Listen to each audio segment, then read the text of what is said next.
სოხუმისა და ცხინვალის რეჟიმების ლიდერები სერგეი ბაღაფში და ედუარდ კოკოიტი ნიკარაგუასა და ვენესუელაში ჩავლენ. ამის შესახებ აფხაზური და ცხინვალური მედია იუწყება. ბაღაფში და კოკოიტი ლათინო ამერიკულ ქვეყნებში დღეს გაემგზავრებიან. სოხუმის პრემიერი სერგეი შამბას განცხადებით, ეს ამ ქვეყნებში აფხაზეთის ეგრეთ წოდებული პრეზიდენტის პირველი ვიზიტია. აფხაზური დელეგაციის შემადგენლობაში სოხუმის რეჟიმის სხვა წარმომადგენლები და აფხაზი ბიზნესმენები ჩედიან. შამბას ინფორმაციით ვიზიტის ფარგლებში თანამშრომლობის და ურთიერთდახმარების შესახებ დოკუმენტები ნიკარაგუაშიც გაფორმდება და ვენესუელაშიც. კერძოდ იგეგმება შეთანხმებები უვიზო მიმოსვლის, სავაჭრო ურთიერთობებისა და სავაჭრო სასაზღვრო მიმოსვლაზე. ბაღაფშის ვიზიტი 23 ივლისს, კოკოიტის ვიზიტი კი 25 ივლისს დასრულდება. შევასწავლეთ, რომ რუსეთს საქართველოს 2008 წლის ომის შემდეგ აფხაზეთისა და ეგრეთ წოდებული სამხრეთ ოსეთის დამოუკიდებლობა რუსეთთან ერთად მხოლოდ ნიკარაგუამ, ვენესუელამ და ნაურუმ აღიარეს. რუსული გამოცემა „ვზგლიადი“ საკუთარ წყაროზე დაყრდნობით იუწყება, რომ ედუარდ კოკოიტი რუსეთის მთავრობაში თანამდებობას მიიღებს. ამ დროისთვის მომავალ საპრეზიდენტო არჩევნებში მთავარი კანდიდატები პარლამენტის თავმჯდომარე სტანისლავ კოჩიევი, მისი პირველი მოადგილე ზურაბ კოკოევი და რუსეთში ეგრეთ წოდებული სამხრეთ ოსეთის ელჩი დიმიტრი მედოევი არიან. ამჟამინდელი პრეზიდენტი ედუარდ კოკოიტი კი საკუთარი ვადის ამოწურვის შემდეგ რუსეთის ფედერაციის მთავრობის აპარატში ერთ-ერთ თანამდებობაზე დაინიშნება. ვზგლიადი ასევე წერს, რომ ცხინვალის მმართველ წლებში ბოლო დროს აქტიურად განიხილებოდა კოკოიტის მესამე ვადით არჩევის საკითხის, თუმცა თვითგამოცხადებული სამხრეთ ოსეთის კონსტიტუცია ამის შესაძლებლობას არ იძლევა.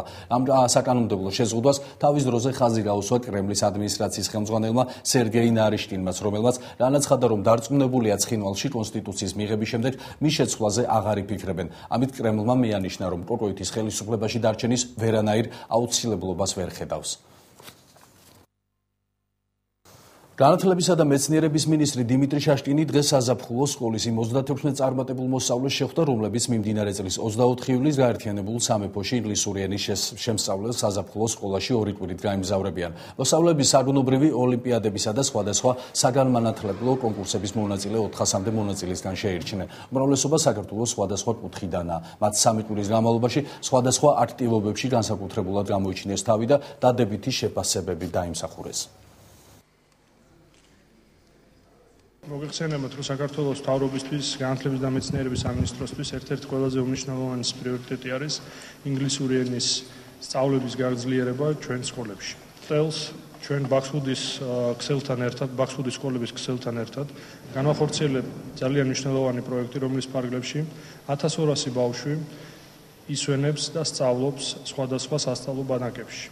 გარდა ამისა, 120 ბავშვი დაახლოებით 120 ბავშვი გაემგზავრება დიდ ბრიტანეთში იმისათვის, რომ გაიაროს გაძლიერებული კურსები ინგლისური ენის სწავლებით. მივიღე მონაწილეობა ალიენტეს კონკურსში, ეს არის ნატოს შესახებ კონკურსი და შემდეგ მოვხვდი საზაფხულო ბანაკში, აკურიანში და შემდეგ აქ გავიმარჯვე და მიშვებენ ინგლისში საზაფხულო სკოლაში სასწავლებლად.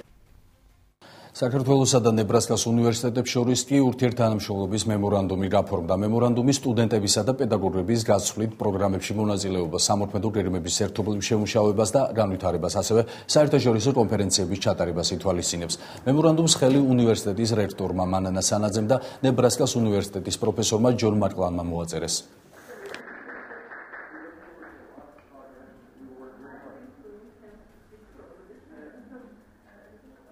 ეს მემორანდუმი ერთ-ერთი ყველაზე მნიშვნელოვანია ჩვენს მიერ აქამდე სხვადასხვა უნივერსიტეტებთან დადებულ მემორანდუმებს შორის. მისი მნიშვნელოვნება იმაში მდგომარეობს, რომ ეს არის ძალიან ერთ-ერთი საკმაოდ ცნობილი ამერიკის უნივერსიტეტი და ჩვენ სტუდენტებს ეს მემორანდუმი აძლევს საშუალებას, რომ 1 წელი გაატარონ 2 სემესტრი ამ უნივერსიტეტში და მიიღონ ორმაგი დიპლომი, როგორც ნებრასკას უნივერსიტეტის, ისე ჩვენი უნივერსიტეტის.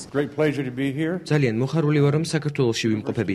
ამერიკა მიესალმება საქართველოს დიდ სურვილს და მისწრაფებას იყოს გლობალური სამყაროს წევრი და ნებრისკის უნივერსიტეტი უერთდება საქართველოს ამ მისწრაფებას. ნებრისკის უნივერსიტეტს ყავს 25 კურსდამთავრებული საქართველოდან, რომელთაც სხვადასხვა პროგრამა გაიარეს. ეს ქვეყანას წარმატებას უკადია.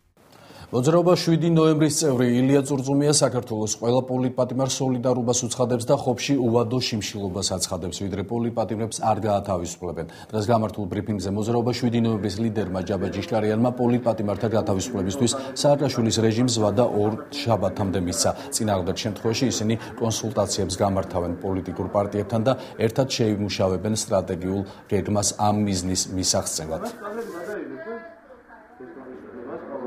დღეს ქალაქ ხობში ილია წურწუმიამ დაიწყო უვადო შიმშილობა, კონკრეტულად ის ითხოვს ყველა პოლიტპატიმრის და უკანონო პატიმრის დაუყოვნებლივ განთავისუფლებას. ის ულტიმატუმს უყენებს მიხეილ სააკაშვილს და აპირებს დამტკიცებას, რომ საქართველოში არსებობენ მეგობრებისთვის და საქართველოში არსებობს მეგობრობა და მიხეილ სააკაშვილი ამას ვერასოდეს ვერ მოსპოვებს. ორშაბათამდე თუ არ იქნება ხელისუფლების მხრიდან ამ მოთხოვნაზე რაიმე რეაგირება, რომელსაც ჩვენ თავიდან ბოლომდე მხარს უჭერთ, სამშაბათს ჩვენ გავაკეთებთ საგანგებო განცხადებას. ამერიკის შეერთებული შტატების მთავრობა სამცხე-ჯავახეთში ეთნიკური უმცირესობების დახმარებას აგრძელებს. გუშინ ახალციხის რაიონის სოფელ ჭაჭარაკში USAID მექანიზაციის პროგრამის ფარგლებში ოფიციალურად გაიხსნა ახალციხის მექანიზაციის სერვის ცენტრი. ცერემონიას ამერიკის სახელმწიფო დეპარტამენტის ევროპისა და ევრაზიის დახმარების კოორდინატორი დანიელ როზენბლუმი ესწრებოდა. ახალი სერვის ცენტრი ადგილობრივ მცირე ფერმერებს შესთავაზებს ფასიან სამანქანო მომსახურებას. ახალციხის მექანიზაციის სერვის ცენტრი აღჭურვილია ერთი თანამედროვე კომბაინით, 3 ახალი ტრაქტორითა და 12 სხვადასხვა სახის მისაბმელითა და სასოფლო-სამეურნეო დანადგარით. სერვის ცენტრი მოიმსახურება დაახლოებით 800-მდე მცირე ფერმერს რეგიონში. მექანიზაციის სერვის ცენტრის მფლობელი შებესე ლაბა პლიუსია, რომელმაც USAID-ისგან $199,000 გრანტი მიიღო და ამავე ოდენობის თანადაფინანსებით შეძლო ახალი სერვის ცენტრის აშენება და აღჭურვა. მექანიზაციის პროექტის ბიუჯეტი სულ $5 მილიონი ამერიკული დოლარია. ეს ამერიკის მთავრობის იმ 1 მილიარდიანი დახმარების ნაწილია, რომელიც საქართველოსთვის 2008 წლის აგვისტოს ომის შემდეგ გამოიყო.